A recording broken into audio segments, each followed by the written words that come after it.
Bismillahirrahmanirrahim. Alhamdulillahilladzi wakafa. Salatan wa salaman ala sayyidil mustafa. Wa ala alihi wa sahbihi wa mawala. Assalamualaikum warahmatullahi wabarakatuh. Salam sejahtera untuk sahabat semua. Kalau kita membaca sejarah yang terjadi pada 24 Juli 1923, terjadi perjanjian Lausanne di Swiss. Ini adalah perjanjian hasil dari Perang Dunia Pertama. Banyak orang melihat perjanjian ini sebagai bagian dari kesuksesan Barat dalam meruntuhkan kebesaran Turki Utsmani ketika itu. Bagi dunia Islam, perjanjian Lausanne juga menandai berakhirnya penjagaan Turki Utsmani terhadap dunia Islam. Karena setelah perjanjian ini terjadi, dunia Islam dipecah menjadi negara-negara kecil sebagaimana yang kita kenal pada hari ini. Hari ini 24 Juli 2020 juga menjadi hari bersejarah bagi bangsa Turki dan bagi umat Islam secara umum. Setelah Council of State di Turki mengeluarkan keputusan pada tanggal 10 Juli 2020 bahwa Hagia Sophia kembali menjadi masjid, hari ini 24 Juli 2020 dilaksanakan sholat Jumat pertama di Hagia Sophia. Ini menandai bahwa Hagia Sophia secara resmi telah dialihfungsikan menjadi tempat ibadah sesuai fungsinya dahulu. Saya melihat pemilihan tanggal 24 Juli 2020 sebagai hari pertama didirikannya sholat Jumat di Hagia Sophia. Ini pesan dari Erdogan kepada dunia bahwa kebesaran Turki Utsmani yang sukses diruntuhkan pada perjanjian Lausanne 24 Juli 1923 kini telah kembali bangkit. Dan Hagia Sophia sebagai ikon utama Turki Utsmani ketika itu telah kembali ke pangkuan umat Islam saat ini. Salah satu hal yang paling menarik dari kisah pengembalian Hagia Sophia menjadi masjid ini adalah pidato Erdogan pada tanggal 10 Juli 2020. Ketika itu Erdogan mengatakan pengembalian Hagia Sophia menjadi masjid adalah langkah awal mengembalikan Al-Aqsa kepada umat Islam. Banyak orang yang melihat pidato Erdogan tersebut sangat berlebihan. Tetapi ada juga yang berpikir bahwa Erdogan akan mengirim pasukannya ke Palestina untuk berperang melawan Israel dan membebaskan Al-Aqsa. Tetapi saya pribadi menilai pidato Erdogan ini sebagai sebuah spirit pembebasan yang disampaikannya kepada dunia, khususnya dunia Islam. Maksudnya adalah ketika umat Islam ingin membebaskan Al-Aqsa dari Israel, setidaknya umat Islam harus memiliki 3 spirit. Yang pertama adalah spirit keyakinan. 20 tahun yang lalu, Erdogan pernah diwawancarai oleh salah satu majalah dari Kuwait.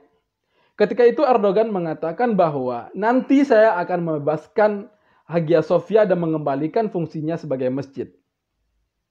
Melihat situasi Turki ketika itu, yang sekularisme di sana begitu kuat, hampir mustahil Erdogan bisa mewujudkan cita-citanya tersebut. Namun hari ini kita mendengar azan berkumandang dari Hagia Sophia. Erdogan telah menunaikan janji yang diucapkannya 20 tahun yang lalu.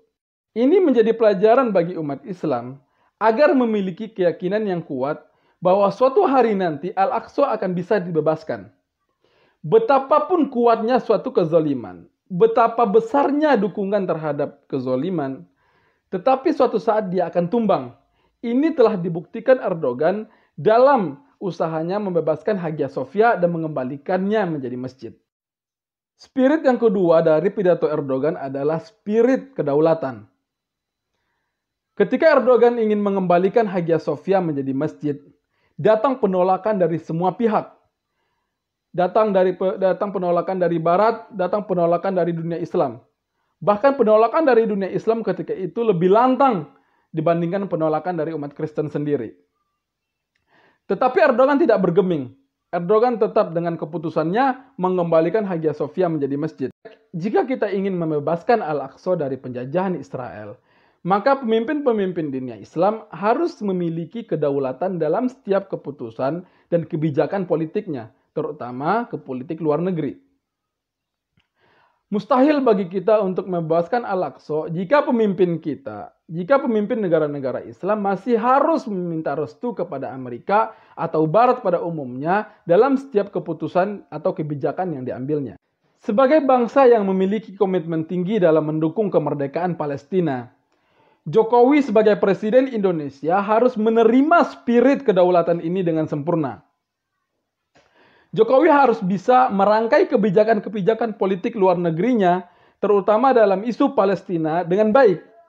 Sebagai bangsa dan juga sebagai negara, Indonesia telah memberikan sokongan yang besar bagi bangsa Palestina. Tetapi itu semua belum cukup mengantarkan Palestina menjadi sebuah negara yang merdeka. Serangan bertubi-tubi menimpa perjuangan bangsa Palestina dalam merebut kemerdekaannya. Yang terbaru adalah ketika Amerika mendeklarasikan bahwa Al-Quds sebagai ibu kota Israel. Fakta ini mengharuskan Jokowi memiliki ide-ide baru dan juga langkah-langkah politik konkret dalam mendukung kemerdekaan bangsa Palestina. Dalam hal ini saya melihat bahwa Jokowi harus membuka konsulat Indonesia di Al-Quds sebagai balasan dari kebijakan Trump dan Amerika mengakui Al-Quds sebagai ibu kota Israel. Ini akan menjadi pukulan telak bagi mereka yang mengatakan bahwa Al-Quds adalah ibu kota Israel. Namun keputusan besar ini hampir mustahil dilakukan oleh seorang pemimpin atau seorang presiden yang tidak memiliki kedaulatan dalam politik luar negerinya. Makanya saya melihat bahwa spirit kedaulatan yang disampaikan oleh Erdogan ini bisa menjadi motivasi bagi pemimpin negara-negara Islam termasuk di dalamnya Jokowi, agar mengambil langkah-langkah politik yang lebih konkret untuk membantu kemerdekaan bangsa Palestina. Turki telah mencontohkan membuka konsulatnya di Al-Quds dengan perwakilan setingkat duta besar. Ini bisa diikuti oleh Indonesia dan negara-negara Muslim lainnya. Spirit ketiga dari pidato Erdogan ini adalah spirit persatuan.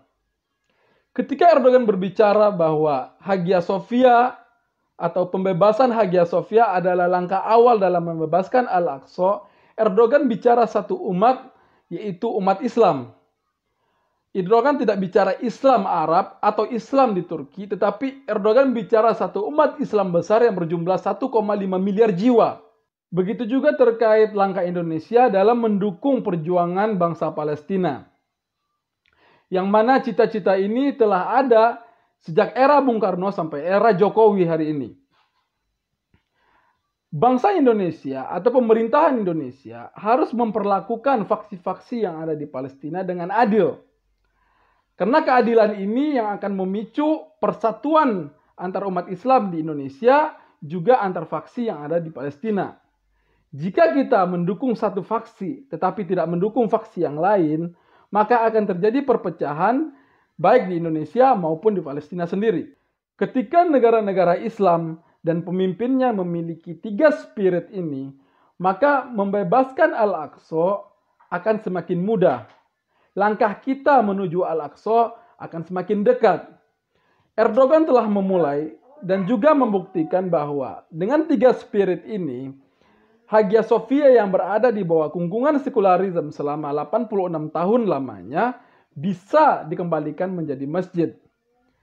Begitu juga dengan Al-Aqsa, walaupun dengan sekian lama, dalam kurun waktu sekian lama berada di bawah kungkungan Israel, ketika umat Islam dan pemimpinnya memiliki tiga spirit ini, maka pembebasan Al-Aqsa tidak menjadi hal yang mustahil. Kalau kita melihat sejarah, ada korelasi antara Al-Aqsa dengan Hagia Sophia.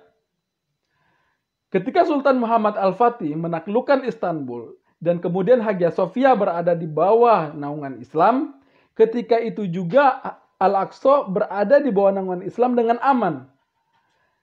Karena waktu itu umat Islam memiliki keyakinan yang kuat, memiliki kedaulatan dan juga memiliki persatuan. Tetapi setelah itu, Hagia Sophia jatuh, umat Islam tidak lagi memiliki keyakinan, umat Islam tidak lagi memiliki kedaulatan, umat Islam tidak lagi memiliki persatuan. Ketika itu juga Al-Aqsa di bawah penistaan Zionis. Antara dua masjid ini saling terhubung satu sama lain. Itu sebabnya dalam pidatonya Erdogan mengatakan bahwa kembalinya Hagia Sophia ke pangkuan umat Islam adalah langkah awal dalam pembebasan Al-Aqsa. Tentu, tugas membebaskan Al-Aqsa bukan hanya tugas Turki sebagai sebuah negara atau tugas Erdogan sebagai presiden. Tetapi ini adalah tugas kolektif kita sebagai umat Islam dan juga sebagai bangsa Indonesia yang dari awal sudah sepakat menolak semua bentuk penjajahan yang ada di atas bumi ini.